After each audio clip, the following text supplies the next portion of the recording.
All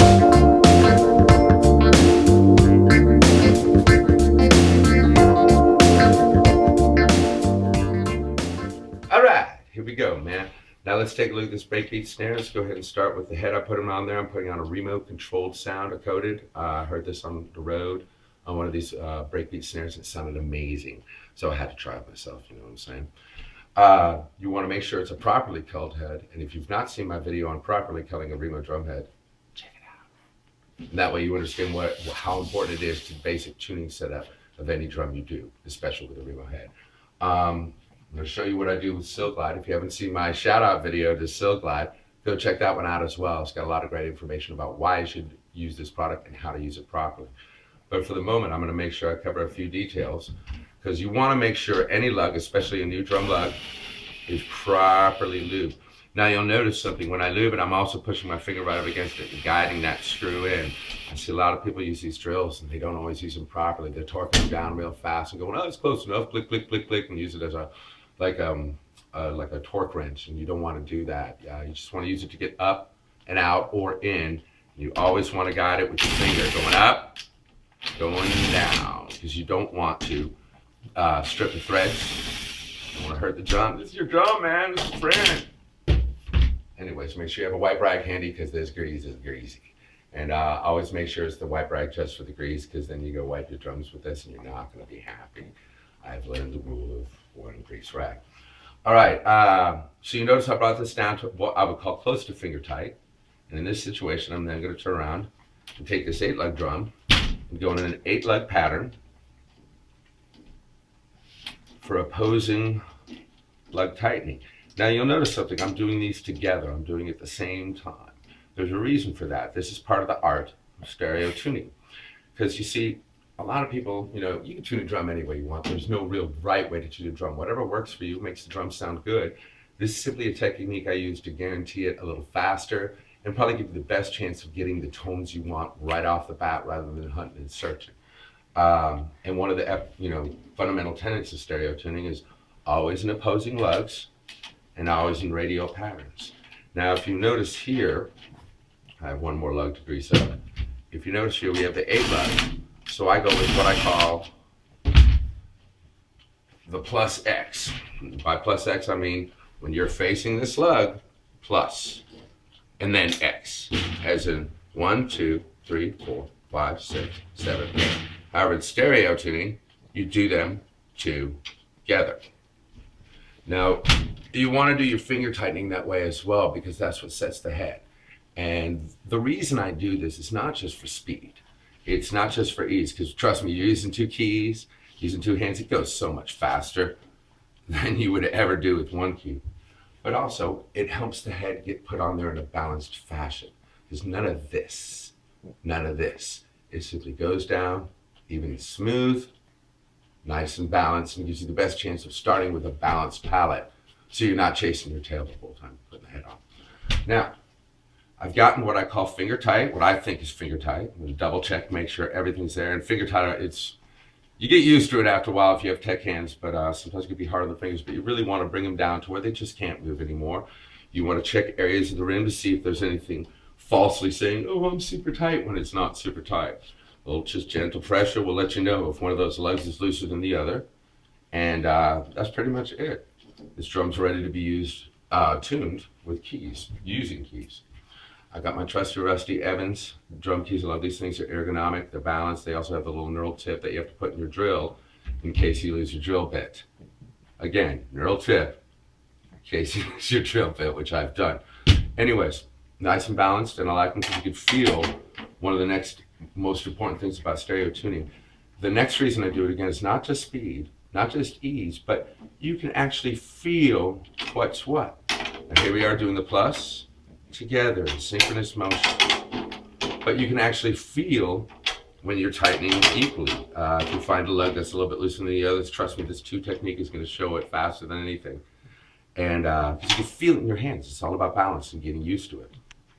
I used full what I call half turns just for the starting point, and let's see how our fundamental tune is, because before you go too high up, you want to make sure you start with a balanced palette.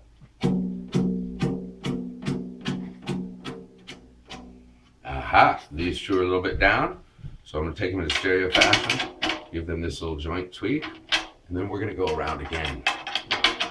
Now, one of the things I do on the road to ensure that I have a good sound for the drum heads throughout the show is I stretch that bugger and I stretch it tight. Not only does it really prepare the mylar to be beat to death by some of the drummers I work for, but it really, really gives you a chance to find out just how balanced your pitch is, as well as when you get it to a high pitch, you can stretch the head like this, and make a nice indelible impression of the bearing edge in the mylar, so when you tune back down, you're tuning from a fundamental source that's ready and in tune, in harmony with the bearing edge of your snare. So here we go again. 1, 2, 3, 4. Now I'm going to double check, make sure all my tunings are still good.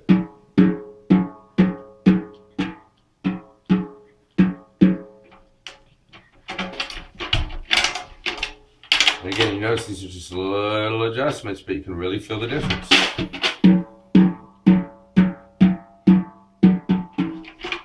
The only two opposing low, perfect. Move them together. And this one was a little bit looser, so I gave it a little bit more of a turn, but again, I could feel it because it was going on. So we're gonna go all the way around one more time.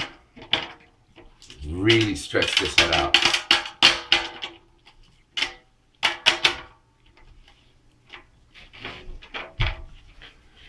Take the palm of your hands and lean down on that thing. You see a lot of people pushing in the middle, especially when that head's loose. You don't want to do that. You're stretching your mylar, putting a weird hand impression. But when it's nice and tight, come around this edge like this.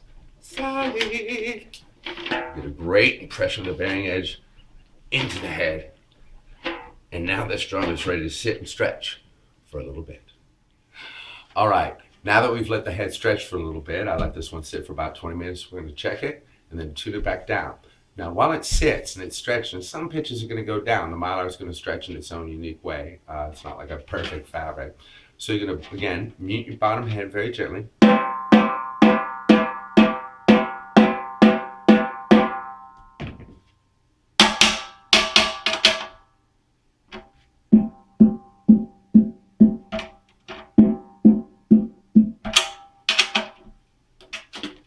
Voila, and you got to see, if you haven't checked out my techniques and tools of tuning drums video, check it out, because you just got to see how all these things worked in sync. A stick, a mallet, my little trusty T2 cartwheel, and drum key taps, finger snaps, all together help you find those pitches and really balance this drum head. So when you come down like this, it's time to go back down. It's like tuning a guitar. It's just real simple. It's quick, easy, and now you get to see the true beauty of stereo tuning. Ready? Bam! Uh-oh, he's going back a little. Bam! Uh-oh, he's going back a little. Bam! Back a little. Bam! Back a little. Now, let's go over the bam. Just like tuning the drum head up, you want to go back down and even this, because again, we're not putting on a tire. You know what I'm saying? We want this to move up evenly and in a smooth motion. The back up is akin to a screw going into the wall. You don't want to back a screw out and then hang something from it. You always want to go forward. Make sure everything, even when you're tuning guitar, tune up. That way it's not backing out. Same thing with a drum lug. And the reason I do it at every level is just, what if I find the pitch? What if I'm like, dude, that's it? I don't want to have to go back and go back up again. So we do that. We check our pitch along the way.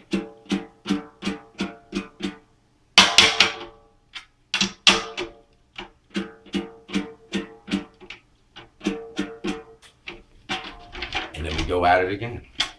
Now, a lot of times I like to visually line up the keys if I can. It just helps psychologically, and also the feel of your hands. Feel really what's going on and do this in a balanced fashion. So here we go. Going back down again, and again we're going in half turns because, hey, line check's coming up. The artist is coming in. We got to move, man. Dude, club owner's ready for us to play. You got to get going. Again, stereo tuning. Quick. Now, my gut instinct is these are a little bit low. I can feel it in my hand, so I'm going to go ahead and pre-cept it.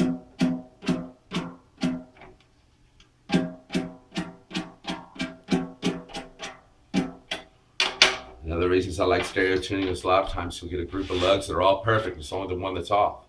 But when you hear this, you're like, oh, it sounds a little low, sounds a little high. Guess what? This one's fooling you.